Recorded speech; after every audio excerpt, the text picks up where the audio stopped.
I sent my parents $550 a week so they could live comfortably. But on my kid's birthday, they never showed. When I called, Dad snapped, "We don't count your family." I hung up, shaking, and shut down every account in my name. 40 minutes later, my mom went crazy. I was done being their daughter the moment my father said my son didn't count. You'd think after everything I did for them, everything I sacrificed, they'd have some respect, or even just basic human decency. But no, my parents treated me like an extension of their problems. Like my only role in life was to make theirs easier. They saw my kindness as weakness, and for too long, I let them. I'm Tamara. I'm 34. And I'm finally telling this story because for years I let them guilt me into silence. I kept hoping if I just did a little more, gave a little more, they'd finally change. But they didn't. And now I'm the one who changed. I hope someone out there hears this and understands what it means to reach your breaking point. Started 3 years ago when I began sending the money every single week, $550 like clockwork. They always had a reason. Dad's blood pressure meds. The rent was going up. The car broke down. Mom needed new glasses. They never once said thank you. They just acted like it was expected, like it was mine and Rachel's job to keep them afloat. Rachel's my younger sister. She's always been their favorite. Blonde, perfect teeth. Did pageants as a kid. They'd brag about her job, her boyfriend, her haircut. I was just the responsible one. The one who handled their bills, made the calls, drove them to appointments, sent money. They never asked Rachel for a dime, but she sided with me when things started getting worse. Even she saw it. My husband Tyler used to ask why I did it, why I let them treat me that way. I didn't have an answer. I just couldn't imagine cutting them off. No matter how cold they were to us, especially to our son, they never bonded with him, never babysat, barely acknowledged his birthdays. Mom once said she didn't feel connected to him because he looked too much like Tyler. So I tried. I sent photos, invited them over, included them in everything. Last weekend was his 3rd birthday. We planned a small backyard party, nothing extravagant, but he was excited for weeks. He picked out a cake shaped like a bulldozer and kept talking about how Grandma and Grandpa were coming. We even printed a little sign that said, "Welcome, family." They never came. I waited until after the candles were blown out, after the guests left, after my son fell asleep with cake on his shirt and one shoe on. Then I called them. Dad picked up. I didn't even ask why they didn't show. I just said, "We were waiting for you." He said, "We don't count your family," then hung up. I sat there holding the phone, not feeling sadness or anger, just this eerie calm, like something had shifted inside me. I opened my laptop and shut everything down. Every bill in my name, gone. I canceled the utilities, disconnected the grocery card, closed the bank account they used. I called their landlord and gave him their number, told him not to contact me again. 40 minutes later, Mom started calling like a maniac. Left 7 voicemails in 10 minutes. She called me selfish, said I was destroying them, said I owed them, that they were my blood. She tried calling Rachel, then Tyler, then showed up at my grandmother's house screaming so loud the neighbors came outside. But Grandma already knew. I told her what happened that night, and for the first time she didn't try to defend them. When Mom started ranting in the driveway, Grandma walked outside, calm as ever. And then, with the kind of slap that ends generations of denial, she shut her up. She said, "How dare you treat your daughter like that? You're lucky she gave you anything at all. And now it's over." I watched it all happen from the car. My son was in the back seat, asleep with a little plastic truck still in his hand. And that was the moment I realized I wasn't the daughter anymore. I was the mother now, and I was going to protect him from the people who never protected me. After the slap, everything went quiet for a few days. No calls, no texts, just this eerie silence like they were regrouping, planning their next move. I wasn't naive enough to think it was over. I knew my mother. Silence was just the eye of her storm. Rachel checked in every morning. She kept asking if I was okay, if I was sure about what I did. I told her I was more than sure. I was free. For the first time in my life, I wasn't constantly checking my phone or calculating how much money I had left after taking care of their bills. The silence broke on Thursday morning. My work email pinged, and there it was. A forwarded message from our joint cell phone provider.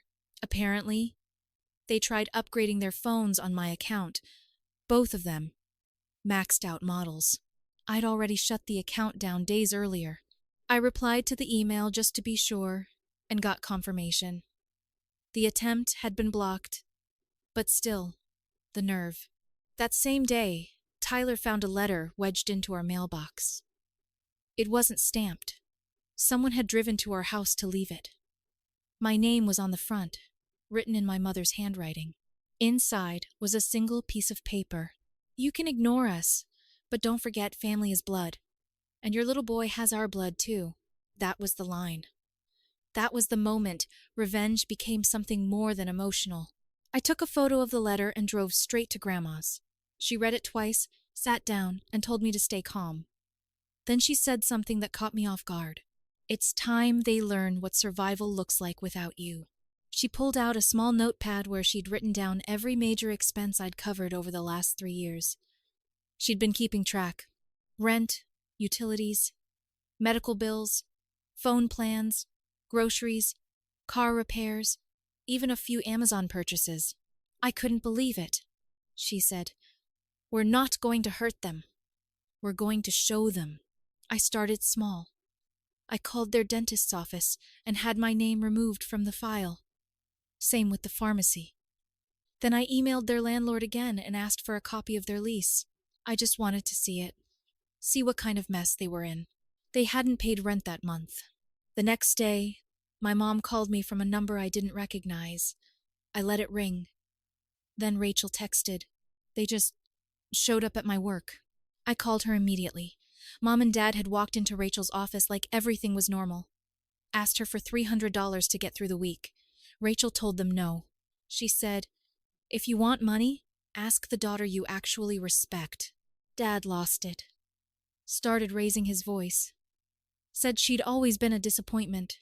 That night, Rachel came over with a bottle of wine and something in her eyes I hadn't seen before. Distance. They don't care about any of us. They only care about what they can get. I nodded. She leaned in and said, "So what's next?" And that's when I told her about the account. The one they didn't know I had. Back when I was still handling everything, paying their rent, their bills, refilling their prescriptions, I set up a side account. It was supposed to be a safety net for emergencies. My name only. No one else knew it existed except Tyler and Grandma. What they didn't know was that every time I sent them $550, I added $100 more into that side account quietly every week. By the time I cut them off, there was a little over $15,000 sitting there. I told Rachel about it that night after she'd had 2 glasses of wine and was still reeling from what our dad said to her. Her face went blank when I mentioned the account. Then she asked the same thing Tyler did when I first started it. "Why didn't you use it for yourself?" "Because I wasn't ready to walk away back then. I thought maybe I'd need it for them. But now I had a different use in mind. The first thing I did was hire a process server. Quietly, I pulled every receipt, every transfer, every documented expense I'd covered. Grandma co-signed a statement detailing how long I'd been financially supporting them. It wasn't about suing them. I didn't want their money. It was about establishing a clear record of how much I gave before they started spreading lies. Because I knew my parents. The moment they realized the free ride was truly over, they'd get loud. They'd start telling people I abandoned them, that I never helped, that I was a cold daughter poisoned by my husband. I was going to cut that story off before it started. 2 days later, they were officially served. Not with a lawsuit, just a formal notice that all financial ties had been severed and that any further attempts to use my name for credit or bills would be considered fraud. Rachel told me they freaked out. My dad screamed at the mailman. My mom sat in the driveway chain smoking for hours. Then came the text. Just one sentence from my mother. I hope your son never treats you the way you treated us. It didn't hurt. Not anymore. What did shake me was what came next. Grandma called in the middle of the night. She said someone had broken into her shed. Nothing major stolen, just the lock broken and some things thrown around. The only thing missing, a box of my old school stuff she had kept. Report cards, baby pictures, letters I wrote as a kid. We both knew exactly who had done it. I didn't sleep that night. Tyler sat with me in the living room while I went through every security camera we had. I checked my son's room 3 times. I couldn't explain it, but something in me flipped. They weren't just trying to guilt me anymore. They were trying to get to me through my past, through my child. So I started phase 2. If they wanted to dig into my life, fine. But they were going to find something else. Something that would blow back right in their faces. And I knew exactly where to start. I called the one person they thought they had wrapped around their finger. Uncle Dan. Uncle Dan was my dad's younger brother. Grew up in his shadow, always getting blamed for everything that went wrong in the family. He moved out of state years ago after a huge falling out. None of us really understood. All I knew was that my parents hated him, talked about him like he was a drunk loser who never amounted to anything. But I remembered something. One night when I was 16, I overheard a late-night call between Mom and Grandma. Grandma was furious. She said, "You and Alan stole what was never yours, and Dan has every right to be angry." At the time, I thought it was just about inheritance drama or something petty. But now that they were escalating, now that they were sending threats and breaking into sheds, I wanted answers. I wanted leverage. So I called Uncle Dan, told him everything. About the money, about the birthday, about the letter, the slap, the break-in. He went quiet for a moment. Then he said, "I've been waiting for this day for 20 years.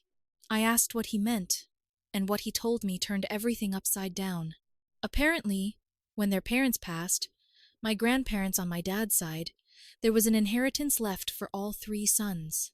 Except there was a catch. My grandparents didn't trust my father with money. Not because he was irresponsible, because he was manipulative. So they wrote up a will that divided the estate 3 ways, but with one condition. Tamara's portion would go to her directly when she turned 30. Me. My grandparents left me money. Not my parents. Not Uncle Dan. Me. Uncle Dan had a copy of the original will, but when my dad got to the lawyer first, he claimed I didn't want anything to do with it. That I declined it. I was 17. I didn't even know they died until 2 weeks after the funeral. Uncle Dan said he suspected something, but back then he had no proof and no money to fight it. He offered to send me everything. Documents, emails, even a letter my grandmother wrote me that was never delivered. I gave him my address. 3 days later, a package arrived. Inside was a handwritten letter dated 12 years ago. If you're reading this, it means you finally saw through the lies. You were always meant for better things. Don't let them take that from you. I felt sick. I sat on the kitchen floor reading it again and again. Tyler didn't say a word. He just sat next to me. I called Rachel. She came over that night. Read the letter. Read the will. She didn't say much either. Just whispered, "They're monsters." But that wasn't even the worst of it. The next morning, Rachel called me, panicked. Said she got an anonymous email with an attachment, a folder of old pictures. Someone had taken photos of her house, her front door, her car, her bedroom window. The email just said, "Pick a side fast." She called the cops immediately. They said without a clear threat there wasn't much they could do. But now we knew it wasn't just about guilt anymore. It was intimidation. They were trying to scare us back into submission. And maybe that would have worked once. But now I had a copy of the will. I had the original letter. I had Uncle Dan. I had Rachel. I had Grandma. And they had nothing. So I went to a lawyer, and I told him everything. The lawyer was calm but blunt. He said, If what you're showing me holds up, this is going to get ugly for them fast. He reviewed the documents from Uncle Dan, the letter from my grandmother, and the paper trail of financial abuse I'd quietly compiled over the years. Then he pulled something up on his screen and turned it toward me. There's a trust in your name. Still active. My heart dropped. I didn't know what to say. The trust was real. Established by my grandparents with a provision that no funds could be accessed until I turned 30. The same year, I started sending my parents money every week. They had spent 3 years draining their daughter's bank account while secretly sitting on mine. The worst part, they'd forged my signature 3 times to withdraw small amounts for emergencies. $2,000 here, $1,500 there. The lawyer said we could press charges, that this went far beyond family drama. This was theft, fraud. I didn't give him an answer. Not yet. That night, Rachel came over again. She was visibly shaken. She'd just gotten off the phone with Mom. Apparently, Dad had a breakdown, screaming in the house, punching the cabinets. Said he was tired of being disrespected, tired of being cut off like trash. Mom told Rachel to convince me to call off the lawyer. Said I was destroying the family for money that was never mine anyway. That phrase stuck with me. Never mine anyway. It was like a window into how they really saw me. A tool, a resource, not a person. Rachel, for once, didn't play neutral. She told Mom if they contacted her again, she'd block them. She'd already filed a report about the creepy photos. Then, she told me something unexpected. Remember that silver bracelet Mom always wore? I nodded. It was supposedly a family heirloom from her great-great-grandmother. Rachel laughed bitterly. He pawned it last month for $80. I shouldn't have been surprised, but I was. Because that was her pattern. Building things up with fake sentiment, then selling them for quick cash the second they became inconvenient. 2 days later, everything cracked open. Grandma called. She said my parents were officially evicted. No rent paid for 2 months. My name was no longer on anything, and they hadn't figured out how to survive without me. They tried begging the landlord to let them stay. Said their daughter had abandoned them, that she had money and was hiding it out of spite. He wasn't interested. That same evening, Tyler noticed someone parked across from our house. An old blue sedan, engine running, just sitting there. He stepped outside. The car sped off. We called the police and gave them everything. The photos Rachel received, the break-in at Grandma's, the forged trust withdrawals, the harassment. They opened a case. Then, the next morning, I got a text from an unknown number. You don't get to win. But that's the thing. I wasn't trying to win. I was just done losing. The final call came on a Tuesday. Not from my mother. Not from my father. From the sheriff's department. They'd been picked up after trying to use my old ID at a check cashing place. The clerk recognized my name and flagged it. When the cops searched them, they found a folder with Rachel's address and several photos inside. They weren't just spiraling. They were planning something. The officer said I should consider filing a restraining order. I didn't hesitate. I filed one for myself and one for my son. Rachel did the same the next morning. That was it. That was the line they crossed with no way back. And for the first time since this entire nightmare began, I felt peace. Grandma invited us all over the weekend after the court order was signed. Me, Tyler, Rachel, and my son. She made pot roast and wore her old pearls. Said she felt like celebrating. At one point, she pulled me aside and handed me a small box. Inside was a locket. Not expensive, not flashy. But when I opened it, there was a photo of me as a toddler and another of my son from the birthday party.